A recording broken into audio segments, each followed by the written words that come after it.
नमस्कार। कभी ये सोचा है कि कोई ऐसी ज़बान जो सदियों से सिर्फ बोली जाती रही हो, वो अचानक से किताबों, कविताओं में जिंदा कैसे हो जाती है? आज हम संथाली साहित्य की इसी कमाल की कहानी में उतरेंगे, जानेंगे कि कैसे शब्दों को एक आवाज़ मिली और एक पूरी संस्कृति को एक नया आकार। तो सवाल यही उठता है कि आखिर कोई भी भाषा अपनी लिटरेरी जर्नी, अपनी साहित्यिक यात्रा शुरू कैसे करती है? ये सिर्फ ग्रामर या डिक्शनरी की बात नहीं है। नहीं, ये कहानी है एक पूरे समुदाय की जो अपनी पहचान को कागज पर उतार रहा था, अपनी आवाज को हमेशा हमेशा के लिए अमर बना रहा था। देखिए, किसी भी साहित्य की इमारत उसकी भाषा की नींव पर ही तो खड़ी होती है, और ये नींव बनती है ग्रामर और डिक्शनरी से, जो बिखरे हुए शब्दों को एक नियम में, एक सिस्टम में बांधते हैं। तो चलिए देखते हैं कि संताली भाषा के लिए ये मजबूत नींव कैसे रखी गई। जरा इस टाइमलाइन पर नजर डालिए। ये बस कुछ किताबें नहीं हैं, नहीं, ये वो औजार हैं, वो टूल्स हैं जिनसे संताली भाषा को तराशा गया।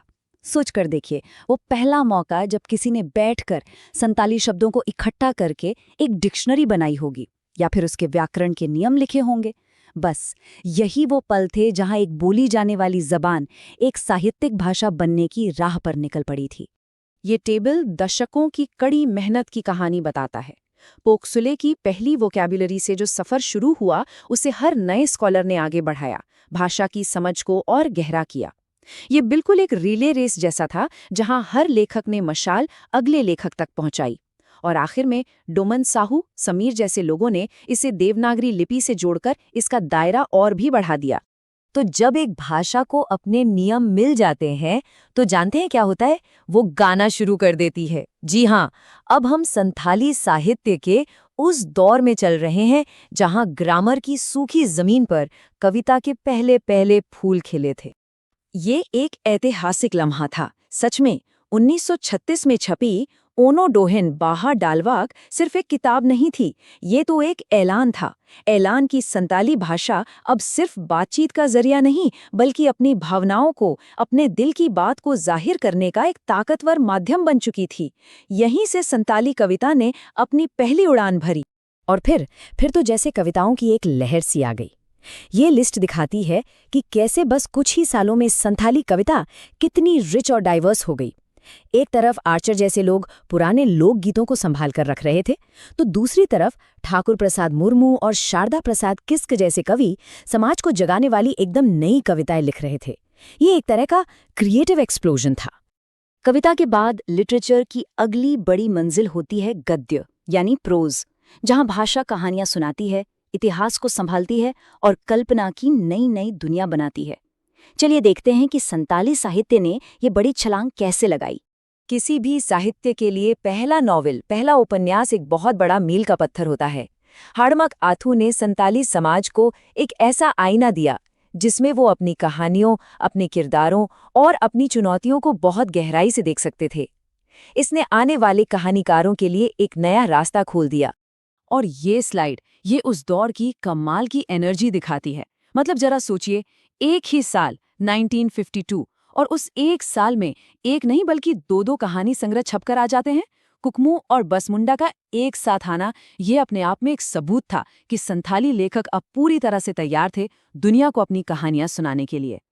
गद्य सिर्फ नई कहानियां नहीं गढ़ता, वो विरासत को भी बचाता है।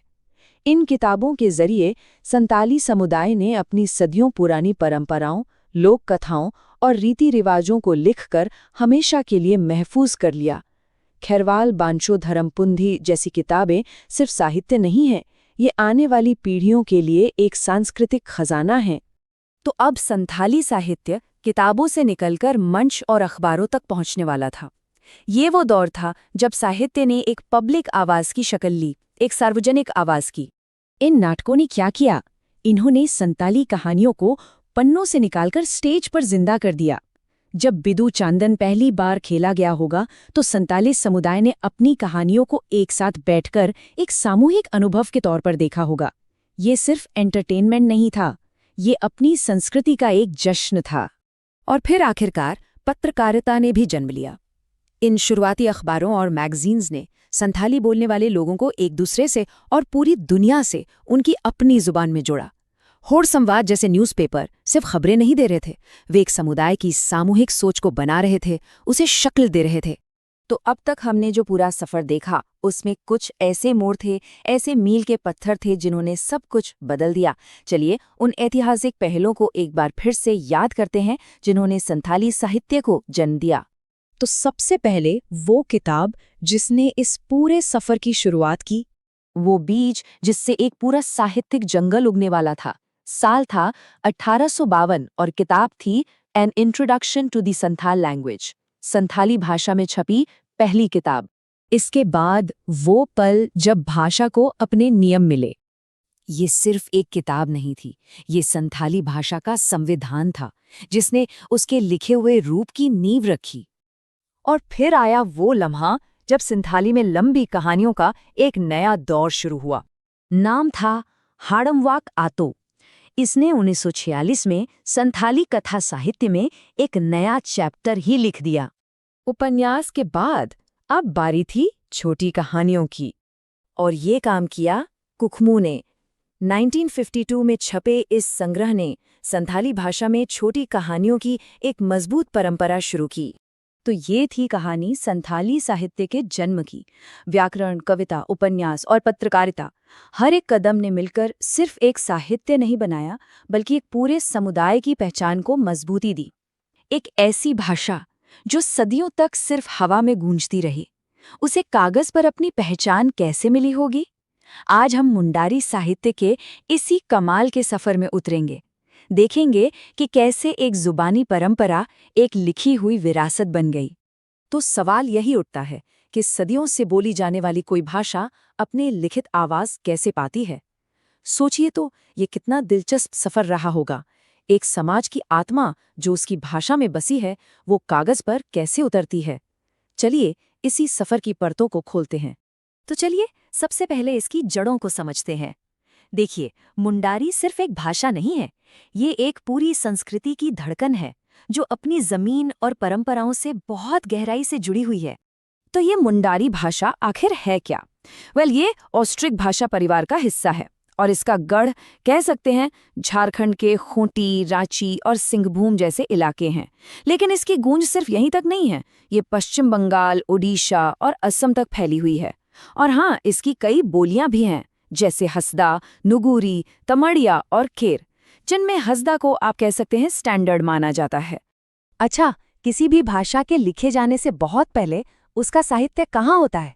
वो लोगों की जुबान पर जिंदा रहता है। इसी को हम कहते हैं लोक साहित्य। ये एक तरह से बिना कागज की लाइब्रेरी है जिसमें पीढ़ी दर पीढ़ी लोकगीत, वीर गाथाएं, कहावतें और पहेलियां चलती रहती हैं। ये असल में उस समाज की आत्मा होती है। सही बात है। प्रकृति हो, खुशी, गम हो, त्योहार हो, जिंदगी का हर एक रंग, हर एक एहसास इन गीतों में बुना हुआ है। जैसे जदूर, करम, मागे, ये सब गीत अलग अलग मौकों की पहचान है।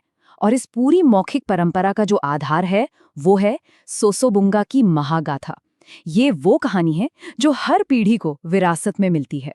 तो अब कहानी में आता है वो मोड़ जब ये शब्द कागज पर उतरते हैं। यहाँ से सब कुछ बदलने वाला था। तो यहाँ हमें साहित्य की दो अलग अलग दुनियाएं देखने को मिलती हैं।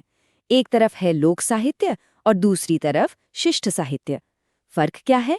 देखिए, लोक साहित्य मौखिक है, पूरे समुदाय का है, किसी एक का नाम नहीं होता।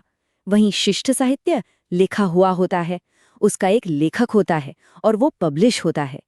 एक तरह से सुपोबुंगा की कहानी लोक साहित्य की आत्मा है, तो जो ग्रामर और नॉवेल्स लिखे गए वो शिष्ट साहित्य की पहचान बने।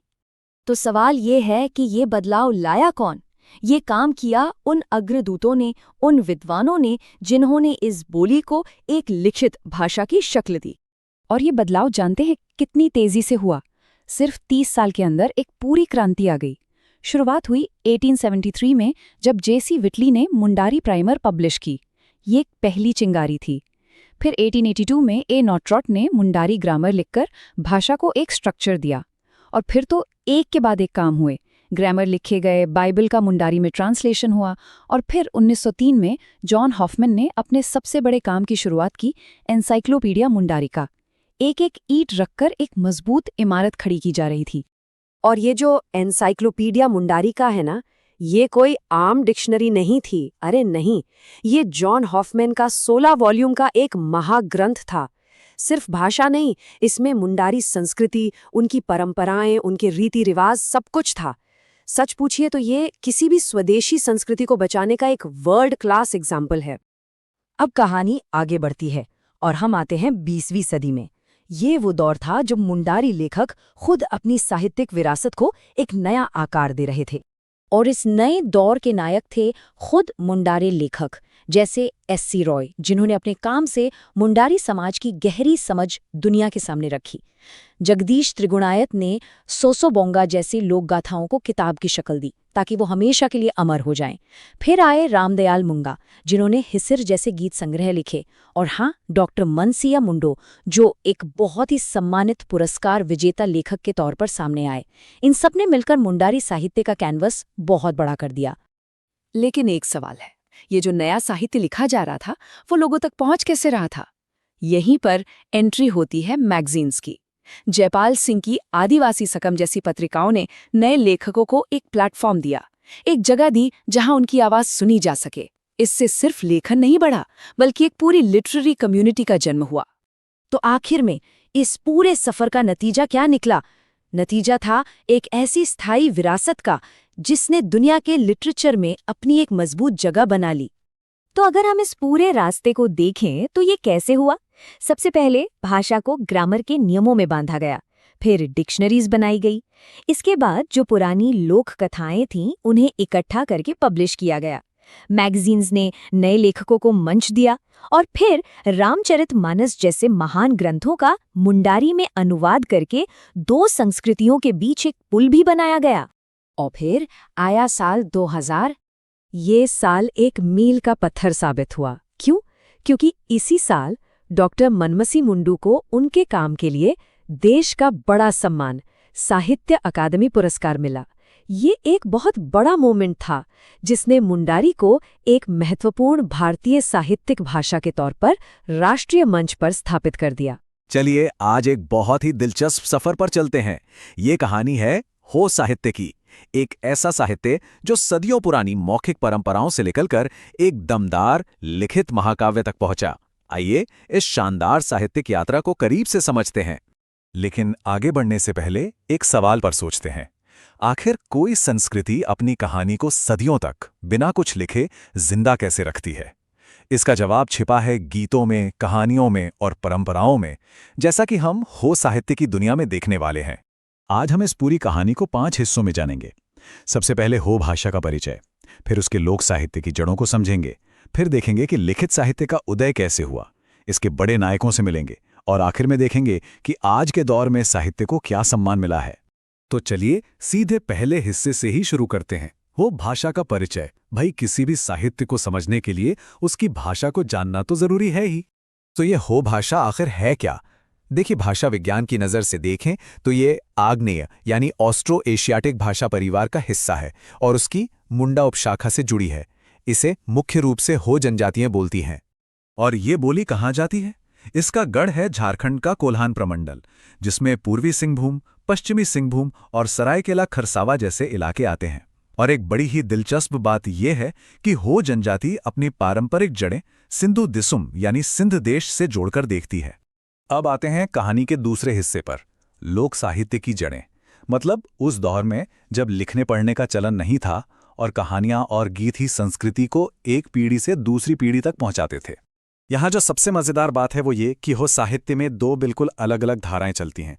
एक है लोक साहित्य, मतलब वो सब कुछ जो मौखिक था, जो गीतों, कहानियों और पहेलियों के जरिए पीढ़ी दर पीढ़ी आगे बढ़ता रहा। और दूसरी तरफ है शिष्ट साहित्य, यानी वो साहित्य जो बाकायदा लिखा गया, जिसकी शुरुआत 19वीं सदी में हुई और जिसमें उपन्यास, नाटक जैसी चीजें आईं। सच पूछिए तो मौखिक से लिखित तक का यही सफर इस पूरी कहानी का दिल है। तो ये जो इतना बड़ा मौखिक खजाना था, इसे सहेजने की पहली कोशिशें 20वीं सदी की शुरुआत में हुईं। सोचिए, साल 1902 में फोकलोर ऑफ द कोल्हान आई और फिर 1930 में जॉन हॉफमैन की एनसाइक्लोपीडिया मुंडारी का। इन किताबों ने पहली बार इन लोकगीतों और कहानियों को दस्तावेज की शक्ल दी। और यहीं से हम कहानी के तीसरे और सबसे अहम मोड़ पर आते हैं, लिखित साहित्य का उदय। ये वो पल था जब सदियों की मौखिक परंपरा ने एक स्थायी, एक ठोस रूप लेना शुरू कर दिया था। जरा सोचिए, दुनिया के हर महान साहित्य की एक नींव होती है, एक ऐसा ग्रंथ जिसे उसका महाकाव्य माना जाता है, एक ऐसी किताब जो उस पूरी संस्कृति की आत्मा को अपने अंदर समेट लेती है। ओह, साहित्य के लिए वो महाकाव्य है, ओ दुरंत। ये नाम इस पूरी साहित्यिक परंपरा का आधार स्तंभ है। साल 1942 में W.G. आर्चर ने जिसे संकलित किया, वो हो दुरंत सिर्फ एक किताब नहीं थी। ये हो लोकगीतों का सबसे बड़ा और व्यवस्थित संग्रह था, जिसे देवनागरी लिपि में छापा गया। इसका महत्व आप इसी बात से समझिए कि इसे हो साहित्य का महाकाव्य कहा जाता है। अब देखिए, एक महाकाव्य तो नींव रख सकता है, लेकिन उस पर एक पूरी साहित्यिक परंपरा खड़ी करने के लिए कई लोगों की मेहनत लगती है। तो अब मिलते हैं हो साहित्य के उन निर्माताओं से। सबसे पहला और अहम नाम है सतीश कोड़ा सेंगल का। उनकी रचना रूमूल एक ऐतिहासिक किताब मानी जाती है। क्यों? क्योंकि ये हो समुदाय के ही किसी नौजवान की लिखी हुई पहली किताब थी। ये एक बहुत बड़ा मील का पत्थर था, जिसने समुदाय के अंदर से ही और लेखकों को प्रेरित किया। इसके बाद आते हैं जॉन डीनी एस.जे. इनका काम थोड़ा अलग था, पर बहुत जरूरी। इन्होंने भाषा की नींव पर काम किया। वो इंग्लिश डिक्शनरी बनाई, भाषा का परिचय लिखा, मतलब वो औजार तैयार किए जिससे भाषा का अध्ययन और आसान हो सके। और फिर एक और बड़ा नाम है जगदीश त्रिगुणायत। उनकी 1958 की रचना बांसुरी बज रही के बारे में कहा जाता है कि इसने हो साहित्य में एक नए युग की, एक नए अध्याय की शुरुआत की। इन्हीं जैसे लोगों के योगदान से एक मजबूत साहित्यिक आंदोलन खड़ा हुआ। तो ये तो थी इतिहास की बात। चलिए अब सफर के आखिरी पड़ाव पर चलते हैं और देखते हैं कि आज इस आधुनिक दौर में हो साहित्य कहाँ खड़ा है। हो साहित्य की सबसे बड़ी उपलब्धियों में से एक है राष्ट्रीय सम्मान। डॉक्टर जानम सिंह सोय को उनके बेहतरीन योगदान के लिए भारत के सबसे प्रतिष्ठित नागरिक पुरस्कारों में से एक पद्मश्री से सम्मानित किया गया। ये सिर्फ एक व्यक्ति का नहीं, बल्कि पूरी भाषा और उसके साहित्य का सम्मान था। और आज का हो साहित्य बहुत विविध है, मतलब इसमें बहुत वैरायटी है। जैसा कि हम देख सकते हैं, डॉक्टर जानम सिंह सोय उपन्यास और कविता लिख रहे हैं, तो महिपाल बुडियोली नाटक के क्षेत्र में काम कर रहे हैं। कमल लोचन कोड़ा और लाको बोदरा जैसे लेखक तो कई अलग अलग विधाओं में लिख रहे हैं। ये एक जिंदा और लगातार आगे बढ़ते साहित्य की निशानी है। तो जो सफर कभी लोकगीतों से शुरू हुआ था, वो आज उपन्यासों, नाटकों और कविताओं तक आ पहुंचा है। ये एक जीती जागती साहित्यिक परंपरा है जो लगातार बढ़ रही है और वक्त के साथ खुद को नए रूप में ढाल रही है। जरा सोचिए, एक ऐसी दुनिया के बारे में जहां कहानियां कागज पर नहीं बल्कि लोगों के दिलों में लिखी जाती थीं, जहां इतिहास किताबों में नहीं बल्कि पीढ़ी दर पीढ़ी सुनाए जाने वाले गीतों में गूंजता था। आज हम ऐसे ही एक समुदाय, खड़िया समुदाय की एक कमाल की साहित्यिक यात्रा पर निकलने वाले हैं और हम देखेंगे कि कैसे उनकी आवाज, उनकी कहानियों ने मौखिक परंपराओं से निकलकर लिखित शब्दों में अपनी एक पक्की जगह बनाई। ये सवाल ना हम सबके लिए है। कोई भी समाज अपनी जड़ों को, अपनी असली पहचान को सदियों तक जिंदा कैसे रखता है? देखिए, जवाब तो कई हो सकते हैं, पर एक सबसे ताकतवर जरिया है उसका साहित्य। और आज हम यही देखने वाले हैं कि ये कैसे होता है। तो फिर इस कहानी की शुरुआत होती कहाँ से है? जाहिर है, इसकी शुरुआत होती है खड़िया लोगों और उनकी भाषा से, क्योंकि किसी भी साहित्य की जड़ें हमेशा उसकी जमीन और उसकी जुबान में ही तो होती हैं। तो ये खड़िया लोग कौन हैं? उनकी जड़ें प्रोटो ऑस्ट्रोलॉइड समूह से जुड़ी हैं और उनकी भाषा वो ऑस्ट्रो एशियाटिक भाषा परिवार का हिस्सा है।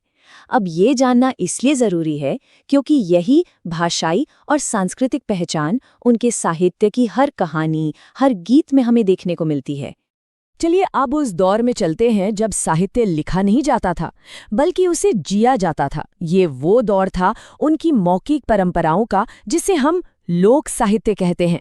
ये वो अनमोल खजाना है जो कहानियों, गीतों और कहावतों के जरिए एक पीढ़ी से दूसरी पीढ़ी तक पहुंचा। अच्छा, खड़िया साहित्य को अच्छे से समझने के लिए ना इन दो धाराओं को जानना बहुत जरूरी है। एक है लोक साहित्य, जो लोगों के बीच पीढ़ी दर पीढ़ी जुबानी तौर पर चलता आया, और दूसरा है शिष्ट साहित्य, यानी वो साहित्य जो बाकायदा कागज पर उतरा, जिसके लेखकों को हम जानते हैं। तो आइए पहले उस मौखिक परंपरा की दुनिया में थोड़ा और गहरे उतरते हैं।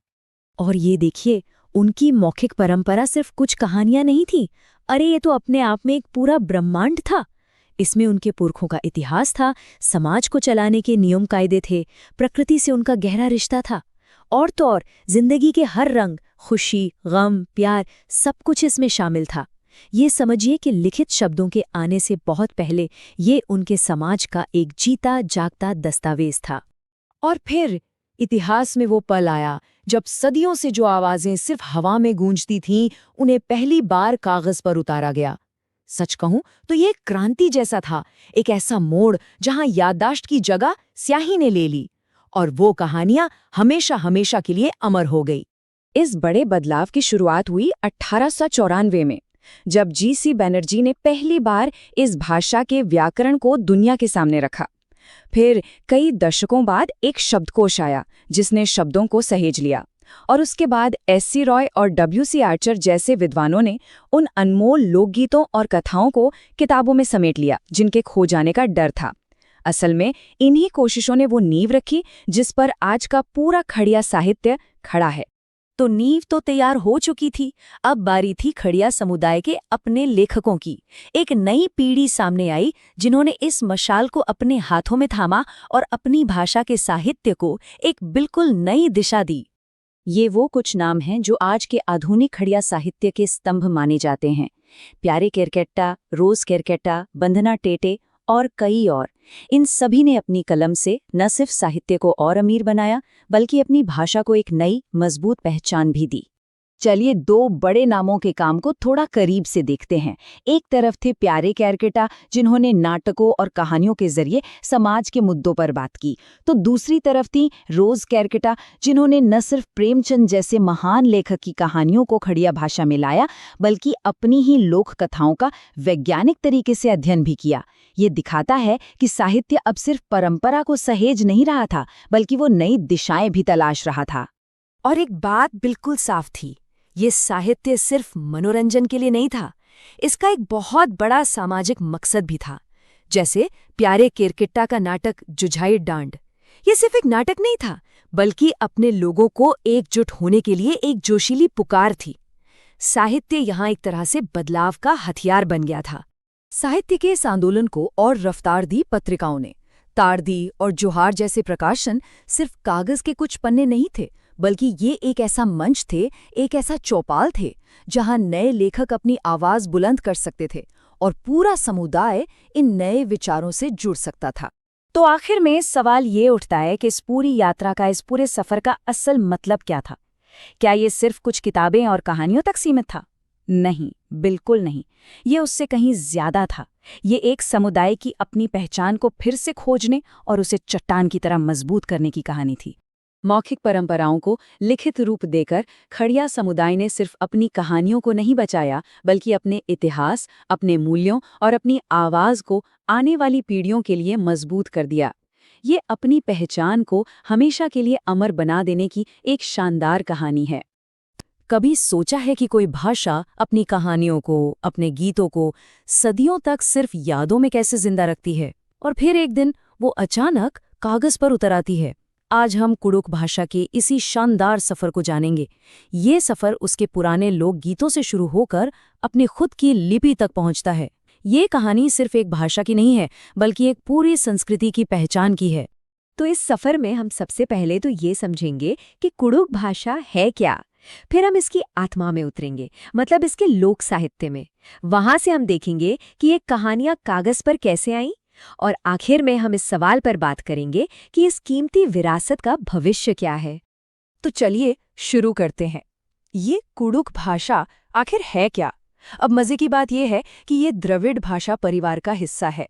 हाँ, वही परिवार जिससे तमिल या तेलुगु जैसी भाषाएं आती हैं, जिन्हें हम ज्यादातर दक्षिण भारत से जोड़ते हैं।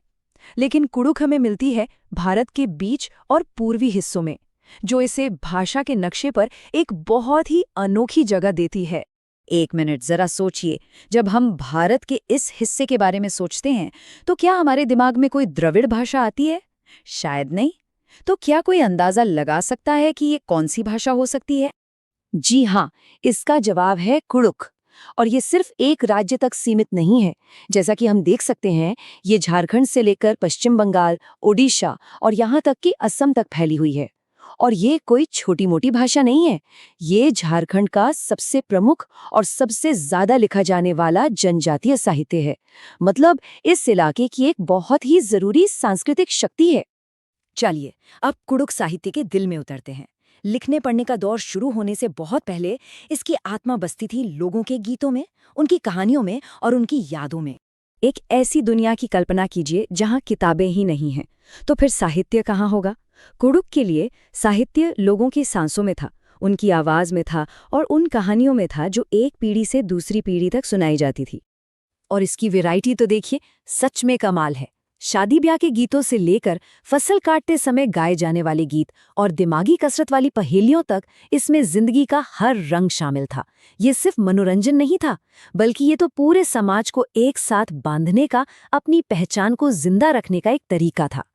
इसी परंपरा का एक बहुत ही खूबसूरत उदाहरण है बैजा डंडी। अब ये सिर्फ शादी के गानों का नाम नहीं है, नहीं, ये अपने आप में एक पूरा का पूरा रिवाज है, एक संस्था है जिसमें रस्में हैं, इमोशंस हैं और पूरे समाज का आशीर्वाद है। इससे पता चलता है कि साहित्य सिर्फ शब्द नहीं था, बल्कि जिंदगी का एक जरूरी हिस्सा था। और फिर कहानी में एक बहुत बड़ा मोड़ आता है। सदियों से जो कुछ सिर्फ बोला और सुना जा रहा था, वो अब कागज पर उतरने वाला था। कुडुख साहित्य अब एक नए दौर में कदम रख रहा था, लिखे हुए शब्दों के दौर में। और ये वो पल था जिसने इस भाषा का भविष्य हमेशा के लिए बदल दिया। ये बदलाव आया करीब 1950 के दशक में, और आपको जानकर हैरानी होगी कि इसकी शुरुआत में ईसाई मिशनरियों का एक बड़ा हाथ था। उन्होंने इस भाषा की अहमियत को समझा और इसकी ग्रामर, इसकी डिक्शनरी, इसकी लोक कथाओं को एक-एक करके लिखना शुरू किया। और बस यहीं से लिखित साहित्य की नींव पड़ गई। लेकिन एक प्रॉब्लम थी। कई सालों तक कुडुख को दूसरी लिपियों में लिखा गया, कभी देवनागरी, कभी रोमन। मतलब आवाज तो अपनी थी, पर चेहरा किसी और का। लेकिन फिर इतिहास ने एक और मोड़ लिया और कुडुख को मिली अपनी खुद की पहचान, अपनी खुद की लिपि। और वो पहचान थी तोलोंग सिकी। 1999 में नारायण उरांव ने इसे बनाया। और ये सिर्फ कुछ अक्षर नहीं थे, नहीं, ये एक ऐलान था। ये इस भाषा के लिए अपना एक घर बनाने जैसा था, जहां वो अपने हिसाब से बढ़ सकती थी, फल फूल सकती थी। इसे बचाने और संवारने की दिशा में ये एक मील का पत्थर था। तो ये जो लिखित सफर था, इसकी नींव कैसे रखी गई? चलिए अब कुछ उन अहम पड़ावों पर नजर डालते हैं जिन्होंने इस भाषा को कागज पर हमेशा के लिए अमर कर दिया। कहानी शुरू होती है यहां से। साल था 1874। ये वो ऐतिहासिक साल था जब कुडुख भाषा के बारे में पहली किताब छपी। सोचिए, सदियों से चली आ रही एक मौखिक धारा पहली बार लिखित समंदर में आकर मिली थी। और इसके बाद तो देखिए रफ्तार कितनी तेज थी।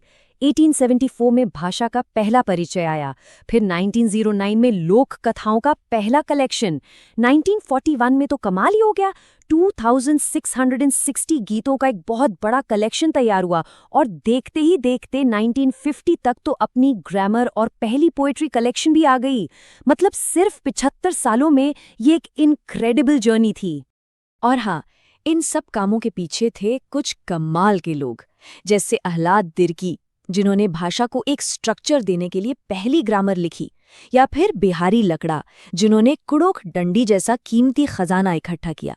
और उनके काम की अहमियत इतनी ज्यादा थी कि बिहारी लकड़ा को 2005 में साहित्य अकादमी अवार्ड से भी नवाजा गया।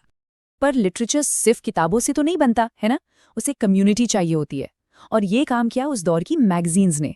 1940-50 के दशक में विजबिनको, बोलता, धूमकुड़िया जैसी पत्रिकाओं ने राइटर्स को एक प्लेटफॉर्म दिया। यहाँ लोग लिखते थे, पढ़ते थे और एक पूरा लिटरेरी मूवमेंट खड़ा हो गया। तो हमने इतिहास तो देख लिया, लेकिन कहानी यहाँ खत्म नहीं होती।